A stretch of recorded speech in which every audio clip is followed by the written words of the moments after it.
আসসালামু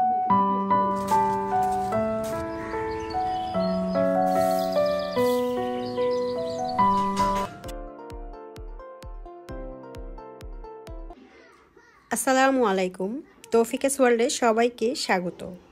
কাছে ও দূরে, দেশ এবং দেশের বাহিরে যে যেখান থেকে বসে আমার আজকের এই ভিডিওটা দেখছেন, আশা করছি আল্লাহর অশেষ রহমতে অনেক ভালো আছেন।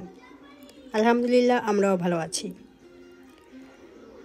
দিনের শুরুতেই কিন্তু অনেক কাজকর্ম থাকে, তো সেই কাজগুলো নিয়েই আজকের ভিডিওটা শুরু করছি। গত প্রিভিয়াস দুইটা ভিডিওর আগের ব্লগে আপনাদেরকে জানিয়েছিলাম গত 20 নভেম্বর আমার আম্মা মারা গেছেন। তারপর থেকে আমার মনের অবস্থা একদম খারাপ। কি বলবো, কোনো কিছুই ভালো লাগে না। সব কিছুতেই আম্মার কথা মনে পড়ে। যেখানে যাই, যা করি, সব কিছুতে আম্মা চলে আসে। তো সেই থেকে আসলে দেখা যায় যে ভিডিও এডিটিং করে ভয়েস দেওয়াটা আমার জন্য অনেক বেশি কষ্টকর হয়ে গেছে। আমার হাজব্যান্ড আসলে বলতেছিল যে চ্যানেলটা অনেক ডাউন হয়ে গেছে, তো কতদিন কাজ আর না করবা, এত কষ্ট করে এই পর্যন্ত এসছো। তার অনুরোধেই আসলে দু একটা ভিডিও ছাড়ার চেষ্টা করি, তবে ভয়েস দিতে অনেক বেশি কষ্ট লাগে আর কি, ভালোই লাগে না ভয়েস দিতে। তো সকালবেলা বিছানা গুছাচ্ছি, আর এখন তেমন বেশি শীত পড়ে নাই, তাই কাঁথার প্রয়োজন হয়। আর এই কাঁথা দুইটা আমার জন্য এখন আসলে কি ঠিক বলে বোঝাতে পারবো না। এই দুইটা কাঁথাই আমার আম্মার হাতের সেলাই করা। 20 থেকে 22 বছর আগে হবে এই কাঁথা দুইটা সেলাই করেছে। দেখতেই পাচ্ছেন কাঁথার সেলাইগুলা এত ছোট ছোট, আর প্রতিটা সেলাইয়ের ফোর কিন্তু একই মাপের। আমার আম্মার এত ধৈর্য ছিল আর এত নিখুঁতভাবে কাজ করতো, ঠিক বলে বোঝাতে পারবো না। এখনকার মানুষের মধ্যে এই রকম গুণ আসলে আমি দেখতেই পাই না।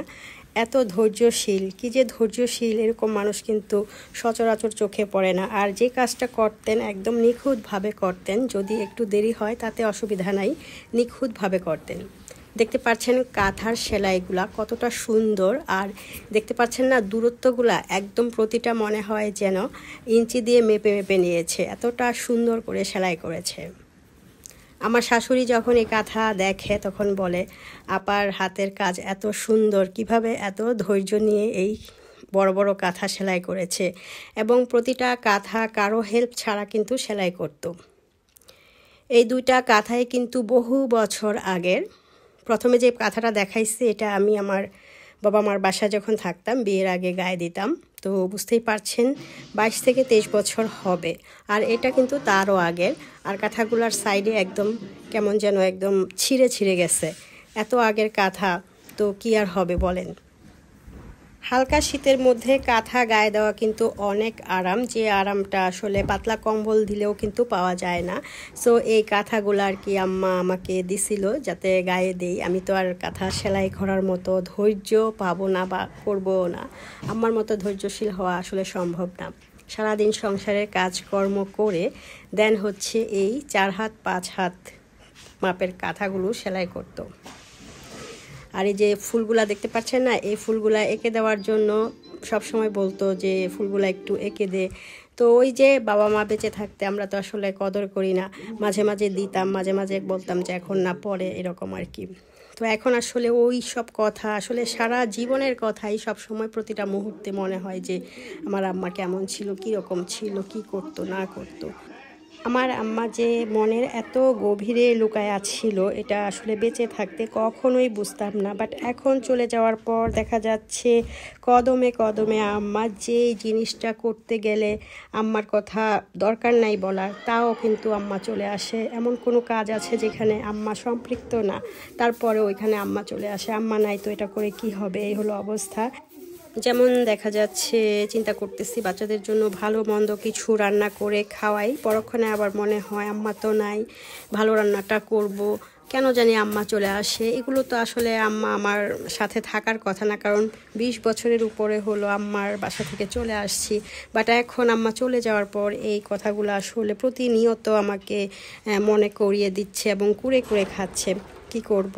তো আম্মা চলে যাওয়ার পর এখন পর্যন্ত বাসায় আমি কিন্তু তেমন ভালো মন্দ রান্না করি নাই, আমার কাছে ভালো লাগছে না। আর নতুন ভিডিও কিংবা নতুন যে শর্ট ভিডিও আমি শেয়ার করি সেগুলো কিন্তু করিনি, আমার আগের সব ভিডিওগুলো জমা ছিল, সেগুলোই আসলে কোনো মতে এডিটিং করে আপনাদের সাথে শেয়ার করছি। বুঝতে পারছি আমার এই কষ্টের কথা শুনতে হয়তো অনেকের ভালো লাগবে না, তারপরেও আর কি বলছি, আমি কখনোই ইউটিউবে আর কি এই চ্যানেলের মধ্যে আমার ব্যক্তিগত পারিবারিক বিষয়াদি নিয়ে তেমন ভিডিও করিনি কিংবা কথা বলিনি। কত ঝড় ঝাপটা অসুখ বিসুখ গিয়েছে, কখনো আর কি তুলে ধরিনি। বাট এখন যে পরিস্থিতি, আমি যে এই সময়টা পার করছি, দেখা যায় যে এই আম্মা ছাড়া আমার মনের মধ্যে কিছুই নাই। তো অনেকগুলো না বলা কথা আমার মনের মধ্যে জমে আছে, আমি আসলে প্রকাশ করতে পারছি না কিংবা প্রকাশ করার জন্য মানুষ খুঁজে পাচ্ছি না, তাই আমি এই ইউটিউবের আশ্রয় নিলাম। যাই হোক, একজন তো শোনার মানুষ আছে ইউটিউব। আসলে এখন এত বেশি ব্যস্ত সবাই, কেউ কারো কথা শুনতে চায় না, সবাই নিজের কথা শোনাতেই কিন্তু ব্যস্ত থাকে। আমি যেটা দেখেছি, একজন ভালো বক্তার পাশাপাশি ভালো শ্রোতারও কিন্তু অনেক জরুরি। বক্তা কেবল বলেই যাচ্ছে, বাট শ্রোতা মনোযোগ দিয়ে শুনছে না, এতে কিন্তু বক্তাকে অনেকটাই অবহেলা করার পর্যায়ে পড়ে। সো ভালো বক্তার পাশাপাশি ভালো শ্রোতা হওয়াও জরুরি। তো ভালো শ্রোতা পাচ্ছি না বলেই আজকে ইউটিউবের এই চ্যানেলের মাধ্যমে আমার আম্মাকে নিয়ে না বলা কিছু কথা বলে ফেললাম।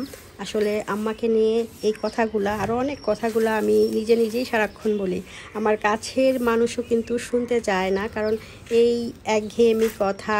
মা তো আমার কষ্ট তো আর কেউ বুঝবে না। সো আসলে কারো দোষ দিয়েও লাভ নেই, সবারই তো একটা আলাদা জীবন, আলাদা মন মানসিকতা, চিন্তাভাবনা আছে, সেদিক থেকে আমি কাউকে দোষ দিচ্ছি না। তো আমার কথাগুলো আর কি আম্মাকে নিয়ে বলার দরকার ছিল, তাই আর কি বললাম। তো কথা বলতে বলতে আমি কিন্তু অনেক কিছুই করে ফেলেছি, যেমন সকালবেলা বিছানা গুছিয়ে ছেলেকে নিয়ে স্কুলে চলে গিয়েছি। ছোট ছেলের বার্ষিক পরীক্ষা চলতেছে, তো স্কুলে গিয়েছি, তারপর বাসায় এসে বিকেলবেলা আর কি ছাদে উঠেছি। আমি এখন একদমই ছাদে উঠি না, আমার ছোট ছেলে আদিকে স্কুল থেকে বাসায় আনার পর আরও কিছু কাজকর্ম থাকে, আমি অনেক বেশি টায়ার্ড হয়ে যাই এবং অনেক বেশি মন খারাপ থাকে। তখন আমি দেখা যায় যে কিছু দোয়া পড়ি বা একটু রেস্ট করি, এইরকম আর কি। তো বিকেলবেলা ছাদে উঠেছিলাম, তো উঠে দেখলাম যে আমার যে কাজের সহকারী আছে ও ছাদের একটা পাশ ঝাড়ু দিচ্ছে, আর আমি ওই দিকটা একটু গাছ দেখতে গিয়েছিলাম। তো এই শীতের সময় গাছের অবস্থা আসলে কি বলবো, খুবই জীর্ণশীর্ণ থাকে, এত বেশি শুষ্ক আবহাওয়া, যার কারণে দেখা যায় গাছ তার আসলে লাবণ্যতা হারিয়ে ফেলে। তো দেখেছেন গাছে কিছু ডালিম কিংবা আনার হয়েছে, একটু ধরে দেখলাম, তারপর আবার হেঁটে হেঁটে এই পাশটায় চলে আসলাম। আর ছোট্ট কিউট বাবুটা হচ্ছে আমাদের পাশের ভাড়া আর কি, ভাড়াটে ছোট বেবি, তারা প্রতিদিন বিকেলবেলায় ছাদে ঘুরতে আসে। আর এদিকে আমি ড্রাগন গাছের কাছে গেলাম, গিয়ে দেখলাম যে অনেক বেশি আগাছা হয়ে গেছে, তো একটু আগাছা তোলার চেষ্টা করছি। এদিকে মোমেনার ছাদ ঝাড়ু দেওয়া প্রায় শেষ। ছাদের কথা কি আর বলবো, ঝাড়ু দেওয়ার পরের দিনই এসে দেখা যায় আবারও ছাদের অবস্থা একদম ময়লা টলা ভরে, মরা পাতা পড়ে একদম যাতা অবস্থা হয়ে যায়। আসলে ঝাড়ু দিয়ে ছাদ পরিষ্কার করে রাখা যায় না। আর যে ছাদগুলো আসলে টাইলস দেওয়া থাকে সেগুলো আসলে কিছুটা মেনটেন করে রাখা যায়, বাট এই ছাদগুলো দেখা যায় কিছুদিন পর পরই কালো কালো শ্যাওলা পড়ে একটা আবরণ পড়ে যায় ছাদের যে ফ্লোরটা আছে সেটা। আমি মাঝখানে ও আর আমি মিলে আর কি ছাদের ওই যে আবরণগুলো ছিল না সেগুলো আর কি কুড়িয়ে কুড়িয়ে তুলে তখন আর কি ছাদটা ঝাড়ু দিয়েছিলাম। ছাদে বেশিক্ষণ ছিলাম না, অল্প কিছুক্ষণ পরই আমি নিচে নেমে চলে আসছি। ভিডিওর এই অংশটুকু হচ্ছে নভেম্বর মাসের 6 তারিখ রাতের বেলা। আমি এবং আমার বাচ্চারা এবং তাদের বাবা আমরা নভেম্বর মাসের 7 তারিখে সকালবেলা গিয়েছিলাম গাজীপুর কাপাসিয়া আমার ছোট ভাইয়ের বাসায়। ওইখানেই আমার আব্বা আম্মা বেশ কিছু মাস ধরে আছেন। কুরবানির ঈদের আগের দিন আর কি ওইখানে গিয়েছে, কুরবানির ঈদ করবে এবং কয়েকদিন থাকবে, কিছু মাস থাকবে, তারপর আবার চলে আসবে। আমাদের কাছেই ছিল, আমার এবং আমার 2 বোনের কাছে ছিল। তো রোজার ঈদ তো আমাদের সাথেই করছে, তো এখন আর কি কিছুদিনের মধ্যেই চলে আসতো। তো আম্মা পূজার বন্ধের সময় একবার বলেছিল যে কিছু খাবার আর কি পছন্দের খাবার রান্না করে নিয়ে যেতে। অনেক দিনই হয়েছে যে আম্মা কিছু খাইতে পারতো না, আসলে কোনো কিছুই খাইতে পারতো না, না খেতে পেরে পেরে একদম কি বলবো, আর শরীরের অবস্থা এত বেশি দুর্বল হয়ে গেছিলো, চোখ দুইটা একদম কোটরে চলে গেছে, শরীরের হাড্ডিগুলোও বের হয়ে গেছে। তো আমি আর পূজার বন্ধের সময় যাইতে পারি নাই কিছু সমস্যার কারণে। তো যেতে যেতে আর কি নভেম্বর মাস, তো তারপর আল্লাহর কাছে অনেক বেশি শুকরিয়া, অনেক বেশি কৃতজ্ঞতা যে আমি গিয়েছিলাম। আমি 7 তারিখে যাওয়ার 7 দিন পরে কিন্তু আম্মা স্ট্রোক করেছে। স্ট্রোক করে সেই যে কমায় চলে গিয়েছে, সেখান থেকে তো আর জ্ঞান ফেরেনি। হসপিটালে আইসিইউতে থেকেই আম্মা আর কি 20 তারিখ, নভেম্বর মাসের 20 তারিখে চলে গিয়েছে, আর কি মারা গিয়েছেন। তো বুঝতেই পারছেন আমি যে নভেম্বর মাসে গিয়েছিলাম 6 তারিখে, তখন যে রান্নাগুলো করছিলাম সেগুলো আমি আবার ভিডিও করে রেখেছিলাম, যে আস্তে আস্তে রেসিপি কিংবা ব্লগের মাধ্যমে আপনাদের সাথে দেখাবো। 7 তারিখে ওখান থেকে এসে আমি তেলের পিঠা দেখিয়েছি। দেন আমি আম্মা মারা যাওয়ার পর সেই ভিডিওগুলো, শর্ট ভিডিও এবং লং ভিডিওর মাধ্যমে আপনাদেরকে দেখানোর চেষ্টা করছি, এবং অনেকে দেখেছেন, সুন্দর সুন্দর কমেন্ট করেছেন। তো আপনাদের কমেন্টগুলো আমাকে এত বেশি অনুপ্রাণিত করে যে আমি আসলে এই প্ল্যাটফর্ম ছেড়ে যেতে পারি না। আমার বারবার মনে হয় যে সবাই হয়তো আমার ভিডিওর জন্য অপেক্ষা করছে, তো ওই কষ্ট নিয়ে আর কি ভিডিও মেক করার চেষ্টা করি। এই যে দেখতে পাচ্ছেন যে গরুর মাংসটা রান্না করছি, এটা শুধু আমার আম্মার জন্য। তো এই মাংসটা বাজার থেকে একদম দেখে শুনে কেনা হয়েছে, কারণ কি ধরনের মাংস আমার আম্মা পছন্দ করে সেটাও কিন্তু আমাকে বলে দিয়েছিল। তো ওই রকম মাংসই আর কি বাজার থেকে কিনে আনা হয়েছে। তো আমি মাংসটা আর কি যেই প্রসেসে রাঁধতে বলছে সেটাই আর কি রান্না করছি। এই রেসিপিটা মূলত আমার ফুপু আম্মা। তো ফুপু আম্মাও কিন্তু এখন বেঁচে নেই, চলে গিয়েছে, আল্লাহ আমার ফুপুকে জান্নাতবাসী করুন। তো ওনার কাছেই আমরা এই রেসিপিটা প্রথম খেয়েছিলাম। এটা এত বেশি মজা হয়, জাস্ট আসলে আমি মুখে বললে ঠিক বোঝাতে পারবো না। এই রেসিপিটা একটা শর্ট ভিডিওতে আমি চ্যানেলে দেখিয়েছি, আপনারা ভিজিট করলেই দেখতে পাবেন। খুবই মজার একটা রান্না, দেখতেই পাচ্ছেন কতটা সুন্দর লুক আসছে।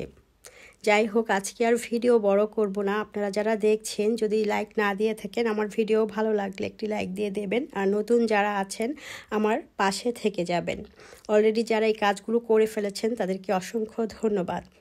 আজকের ভিডিওটা এখানেই শেষ করছি। আপনারা সবসময় আমার পাশে থাকবেন। আল্লাহ হাফেজ, আসসালামু আলাইকুম।